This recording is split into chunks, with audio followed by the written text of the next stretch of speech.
ये धमाके बता रहे हैं कि अगर किसी को गलतफहमी है कि सीरिया में युद्ध खत्म हो गया है तो वो गलत है।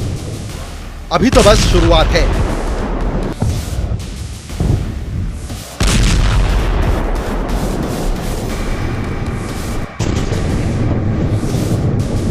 क्योंकि ये धमाके इशारा कर रहे हैं जल्द होने वाले विश्व युद्ध की तरफ।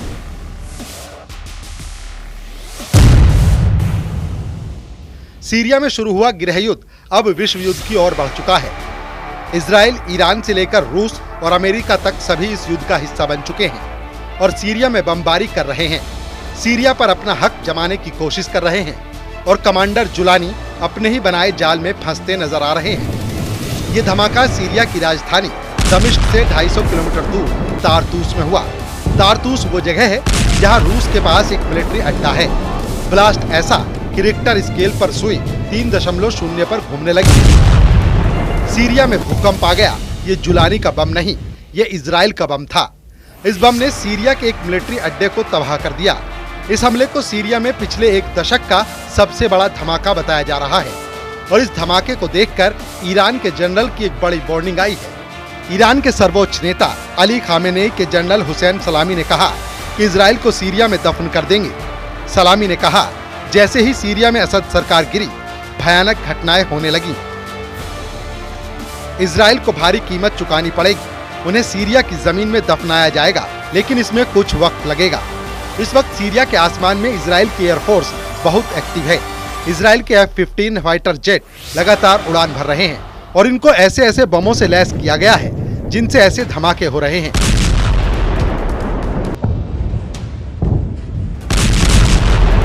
सीरिया की सेना को मिट्टी में मिलाने वाले इजराइल अटैक ने तेहरान तक दहशत फैला दी है। इन हमलों पर जुलानी की भी मुहर लग चुकी है, क्योंकि जुलानी ने न इसका विरोध किया और न ही इजराइल से युद्ध करने की ख्वाहिश जाहिर की, बल्कि ईरान और हिजबुल्लाह को अपना बड़ा दुश्मन बता दिया है। इजराइल के इन धमाकों के साथ सीरिया में जुलानी का ऐसा तूफान आया कि उस तूफान में न सिर्फ बशर अल असद की सरकार उड़ी, बल्कि असद की मदद करने वाले पुतिन और खामेनेई का मजबूत खूंटा भी उखड़ गया। जुलानी ने सीरिया में ऐसा जाल फैलाया कि इस जाल में फंसे रूस और ईरान की सेना को सीरिया से भागना पड़ा। जुलानी का जाल बुनने वाले तुर्की और इजराइल इस वक्त बहुत खुश हैं।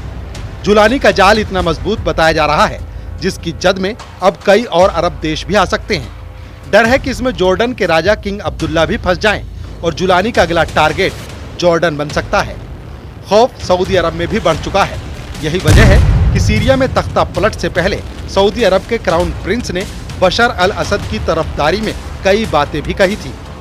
सवाल ईरान पर भी है कि आखिर जिस ऑपरेशन ट्रू प्रॉमिस को दोहराने की वो बार बार वार्निंग दे रहा था, उसका क्या हुआ। खामेनेई और उनके जनरल इस बात से बहुत ज्यादा बेचैन हैं कि सीरिया उनके हाथ से निकल गया।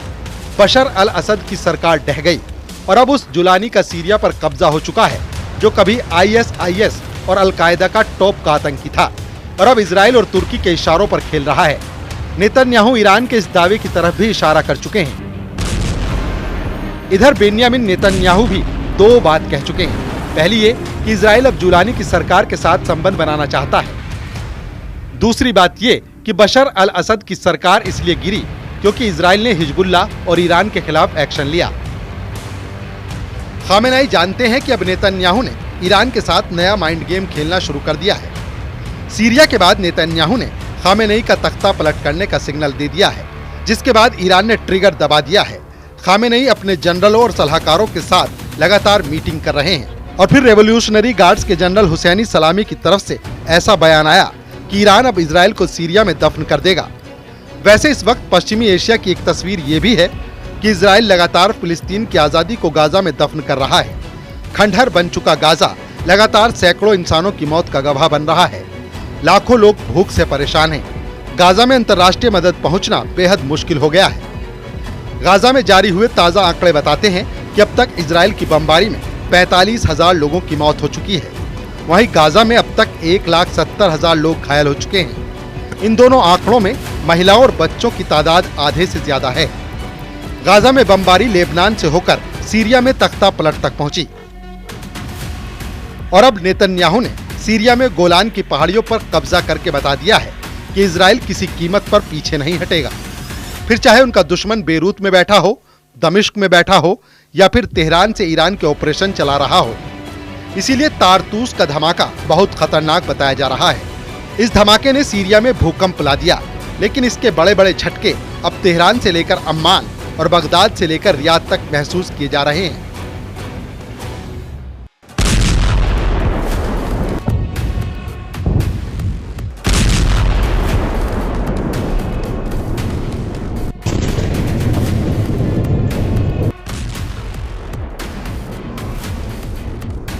दिसंबर का महीना सीरिया के बाद कहां उलटफेर करेगा और इसमें जुलानी के साथ नेतन्याहू की क्या भूमिका होगी, इस पर सबसे पैनी नजर खामेनेई के साथ साथ रूस के राष्ट्रपति व्लादिमीर पुतिन ने भी बनाई हुई है।